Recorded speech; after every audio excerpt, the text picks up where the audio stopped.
As we begin the movie, we meet a boy named Bart. He is a cheerful and lively boy who loves listening to music. On that one day when he returned home after a fun time playing outside his house, he saw his father burning some of his football equipment. Despite seeing the mess in the house, Bart did not dare to ask about what had happened. His mother then asked him what he was carrying, and Bart replied that the thing he was holding was a space combat helmet that he had made himself from old cardboard boxes. His mother appreciated Bart's imagination about things related to outer space, but this was not the case with his father. Bart's father is a violent man. He often beats Bart and always forbids him to do the things he likes and to have dreams. According to his father, there is nothing good about dreams. Dreams only make a person avoid reality. Therefore, when his father asked what he was holding, Bart said it was just trash, and then his father took it away and burned it along with other things. Later that night, Bart hears his parents having a big fight. Bart then puts on headphones and listens to music, pretending to sleep because he doesn't want to hear their quarrel. The next day, his mother asked Bart to join the church's camp. His mom wants Bart to enjoy the time by having fun, making new friends, and creating memories. Once at the camp, Bart meets a girl named Shannon. During the camp, he makes good friends with Kent and Shannon. During the program, each child gets a journal that they have to fill in with whatever they think, just like a diary. But for Shannon, the journal is not just a journal, but rather a piece that can make her mind more organized. She can write about everything in it, such as her prayers, her problems, her dreams, and also things in her imagination. Bart is curious to see what's in Shannon's journal, but Shannon shuts him out. Bart finally happened to see the contents of Shannon's journal when Shannon accidentally dropped it when she collided with Kent. Inside her journal is written that Shannon likes Bart. Bart quickly closes the journal and then gives it back to Shannon. Before he goes to bed, Bart draws his thoughts in his journal, a little boy with a monster. Out of the blue, Kent, who sleeps on the top bunk, appears and startles Bart. Kent praises Bart's drawing skills, then he invites Bart to sneak out. As it turns out, it wasn't just the two of them who were sneaking out, but also Shannon, who had been waiting for them all along. Kent then orders Bart and Shannon to sit on a bridge, facing the north while he leaves somewhere. At that moment, Shannon mustered the courage to ask Bart whether he saw what was written in her journal. Bart then lied and said that he didn't see anything. Shannon doesn't believe him. She then says that she wrote about her feelings for Bart because she hoped that one day the two of them would fall in love and get married. After telling him that, Shannon is embarrassed and runs to go after Kent, but Bart holds her down so that she can't go. Not because he's afraid, it's just that Bart doesn't like being alone. A moment later, fireworks pop up, lighting up the night sky. It was Kent who prepared the fireworks. The next day, before going to their respective homes, Shannon gives Bart a cassette tape that contains her favorite song called Never Alone, sung by a singer named Amy Grant. Shannon tells Bart that one day she wants to be a singer like Amy Grant. In his journal, Bart writes that it was one of the best weeks of his life. Arriving home, Bart sees a movers carrying things from his house. He rushes into the house looking for his mother, but his father says that his mother has run away. Bart then asks his dad when will his mom come back, and his dad says for the second time that his mom ran away and won't come back. Knowing that his mother is often hurt by his father, Bart then asks what his father has done to make her leave. Bart's question ignited his father's anger to the point that Bart had to receive abuse from his father. Bart then runs out after the movers. He screams for his mother's forgiveness, and he asks what he has done so that he has to be left behind with his father. Since then, his mother still occasionally calls him to find out how Bart is doing. When Bart was in junior high school, he lived with his mother, but his mother's fate turned out to be no better after being married to her new husband, and one day, his father threatened to kill his mother's husband if he still dared to hurt her. After that incident, Bart was forced to return home by his father. Throughout his life with his father, Bart tried to master the one thing that his father cared about the most, football. Growing up, Bart became part of the school's football team and had a good romantic relationship with Shannon and continued to be friends with Kent.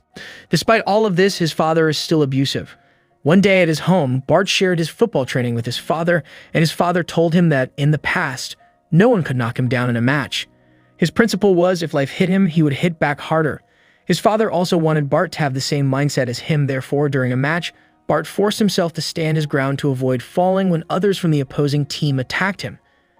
As a consequence, he broke his leg and had to stop playing football for good.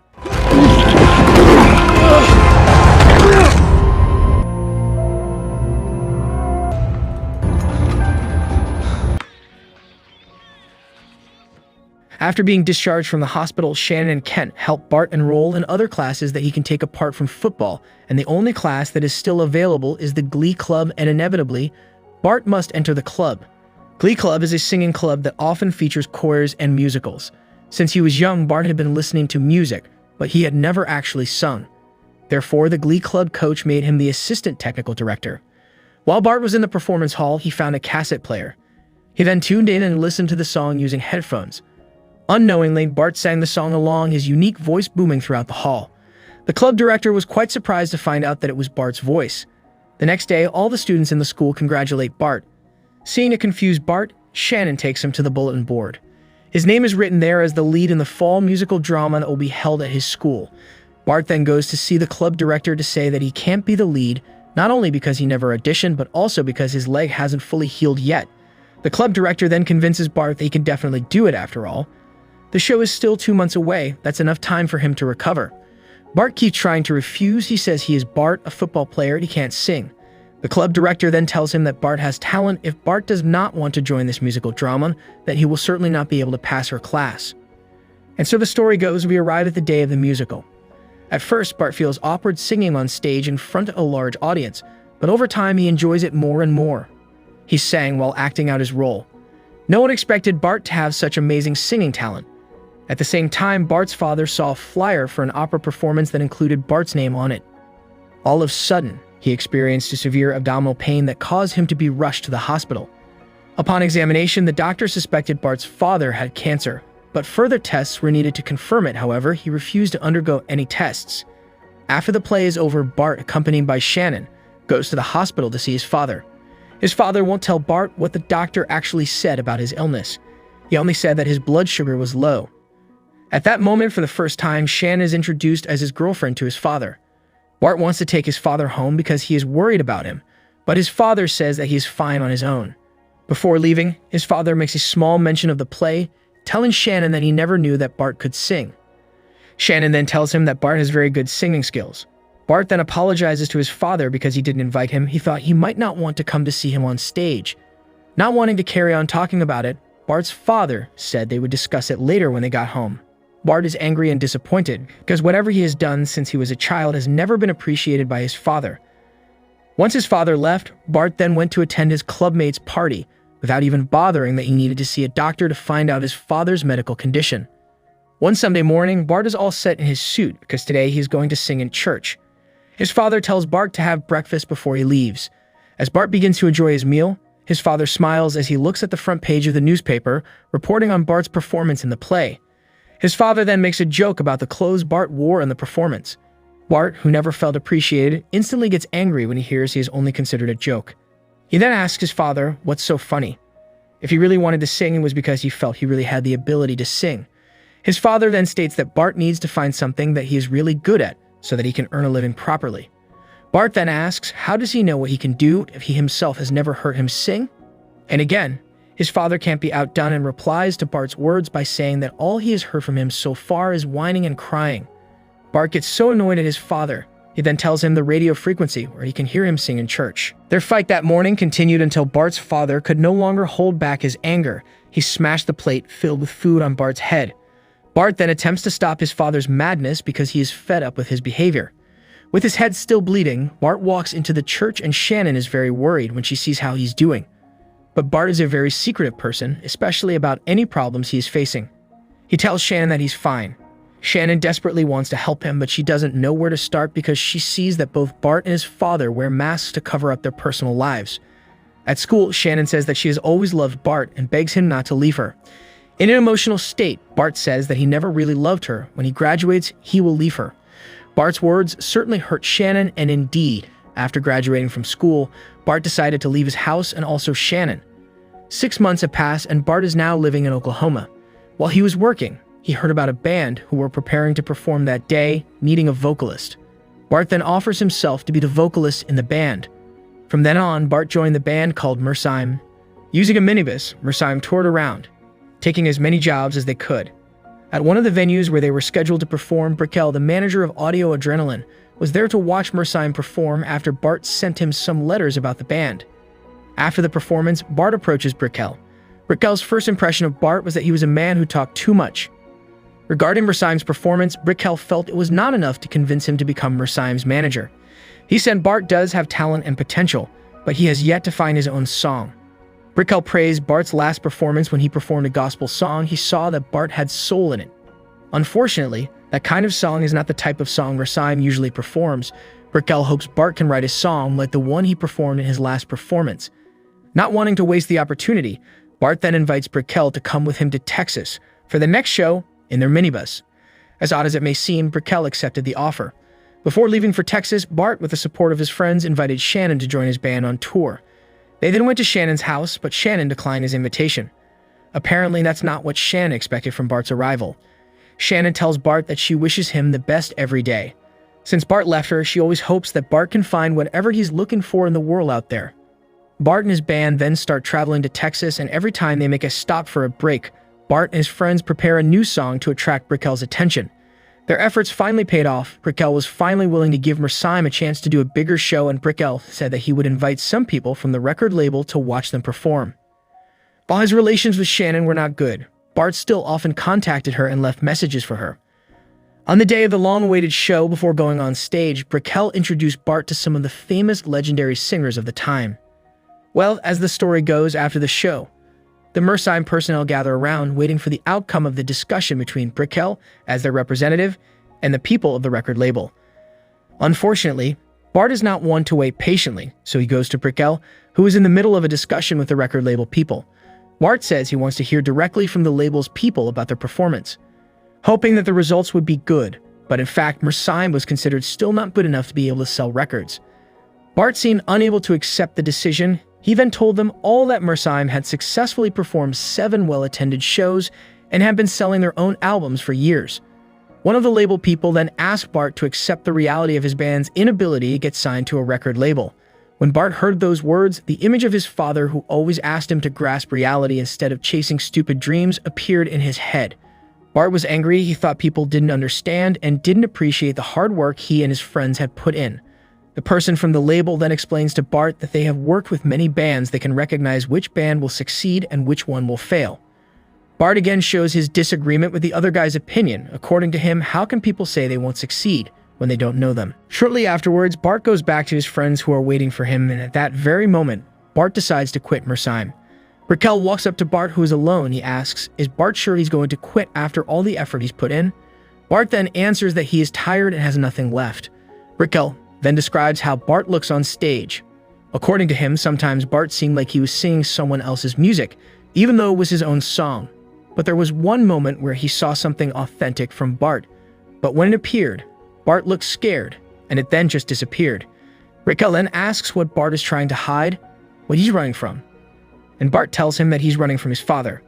Brickell sees the pain, fear, and hatred that Bart feels. He then tells Bart to let the pain emerge and inspire him to write a song. That way, Bart will have a song that can touch the hearts of people who hear the song. Brickell later on says he may not always believe in the music Bart sings, but he believes in Bart. At that point, Bart makes his way back to his friends. He apologizes and says he wants to get back together with Mshorror, but before that, he has to go back to his home to settle some matters, and fortunately, his friends accept him and are willing to wait for him.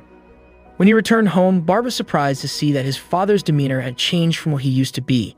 He looks better than ever. His appearance is neater. He has become more thoughtful and religious.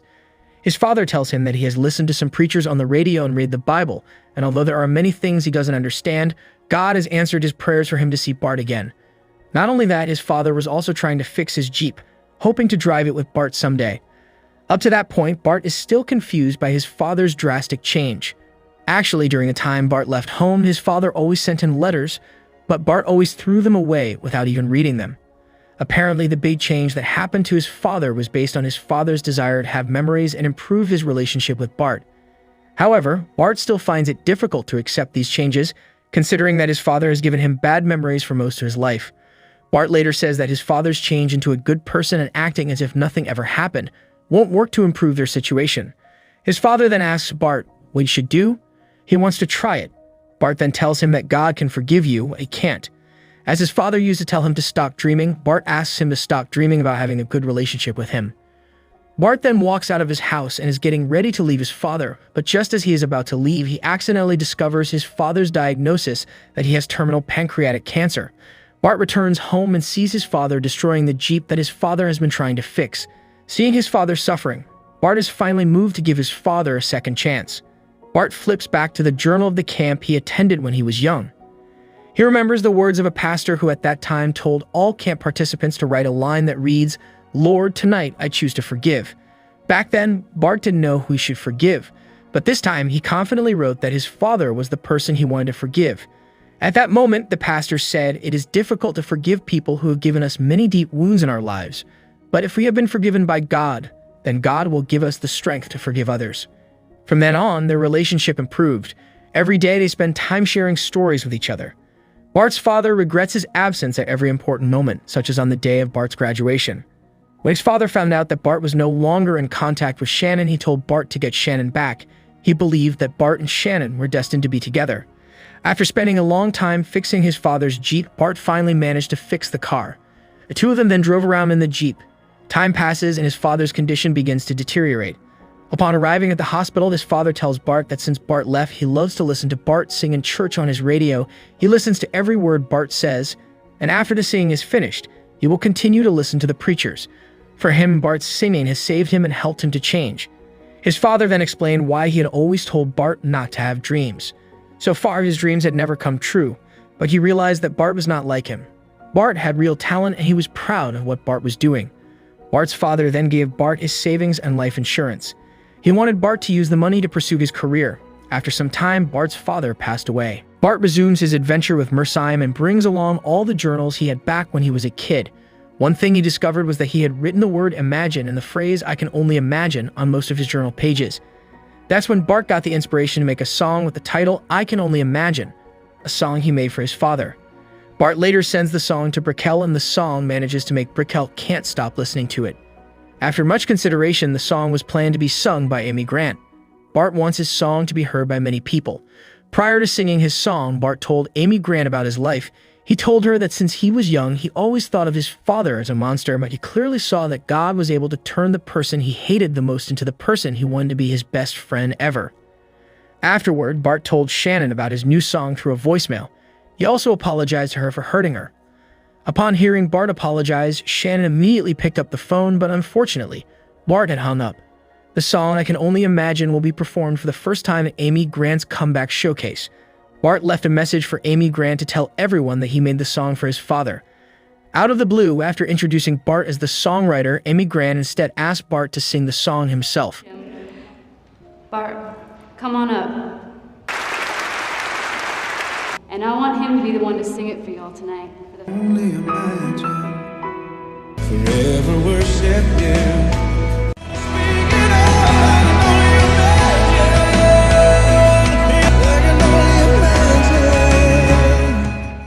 Bart managed to touch the hearts of everyone who heard his song.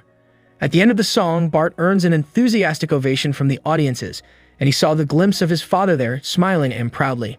By that time, the tapes of the song that were already in the shipping process had to be withdrawn, as the song would eventually become mshorror's first single.